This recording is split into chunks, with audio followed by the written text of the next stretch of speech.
ఆంధ్రప్రదేశ్ ప్రజలకి మరో good news.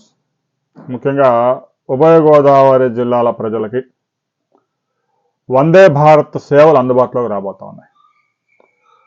ఇప్పటికే తిరుపతి నుంచి సికింద్రాబాదు, సికింద్రాబాద్ నుంచి విశాఖపట్నం, విశాఖపట్నం నుంచి సికింద్రాబాదు, సికింద్రాబాద్ నుంచి తిరుపతికి వందే భారత్ రైళ్లు అందుబాటులోకి ఉన్నాయి. ఇక విజయవాడ, హైదరాబాదు, హైదరాబాదు విజయవాడ మార్గంలో కూడా 2 వందే భారత్ రైళ్లు తిరుగుతూ ఉన్నాయి. ఇప్పటి వరకు చెన్నై నుంచి విజయవాడకున్న వందే భారత్ రైలు సేవల్ని నరసాపురం వరకు పొడిగించబోతా ఉన్నారు. విజయవాడ నుంచి మరో 180 కిలోమీటర్స్ వరకు తీసుకుపోబోతున్నారు. రాబోయే కొద్ది రోజుల్లోనే నరసాపురం ప్రజలకి వందే భారత్ సేవలు అందుబాటులోకి రాబోతా ఉన్నాయి. నరసాపురం మీదుగా గుడివాడలో కూడా స్టాప్ ఇచ్చి, విజయవాడలో ఎలాగో స్టాప్ ఉంటుంది.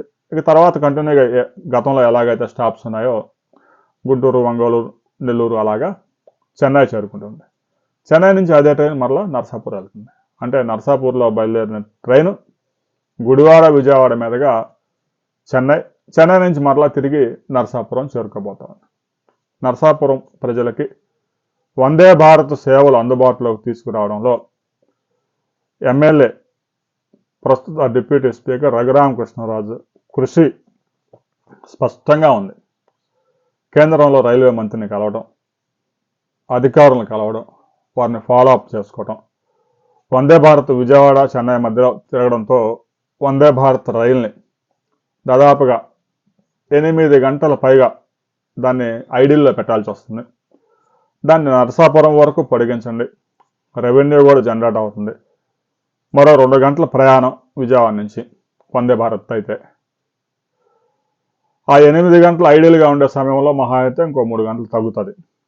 ఎందుకంటే వందే భారత్ ట్రైన్స్ కూడా తెల్లవారుజాము 3 గంటలు 4 గంటల నుంచే మొదలు పెడతా ఉన్నారు. ప్రస్తుతం ఉన్న వందే భారత్ ట్రైన్స్ ఉదయం మొదలై ఒక డెస్టినేషన్ చేరుకొని మరలా అక్కడ ఒక అరగంట గ్యాప్ ఇచ్చి మరలా అక్కడి నుంచి సేమ్ డెస్టినేషన్కి వచ్చి అక్కడ క్లోజ్ చేస్తూ ఉంటారు. ఎందుకంటే ప్రస్తుతం సీటింగ్ సదుపాయం అందుబాటులో ఉంది కాబట్టి. రాబోయే కొద్ది రోజుల్లో స్లీపర్ కోచ్లు కూడా అందుబాటులోకి రాబోతా ఉన్నాయి. సుదూర ప్రాంతాల్లో కూడా వందే భారత్ సేవలు అందుబాటులోకి రాబోతా ఉన్నాయి. ఆంధ్రప్రదేశ్ నుంచి రాబోయే కొద్ది రోజుల్లోనే సుదూర ప్రాంతం, దేశ రాజధాని ఢిల్లీకి వందే భారత్ అనుసంధానం జరగబోతా ఉంది. దానికి సంబంధించిన కసరత్తు జరుగుతూ ఉంది.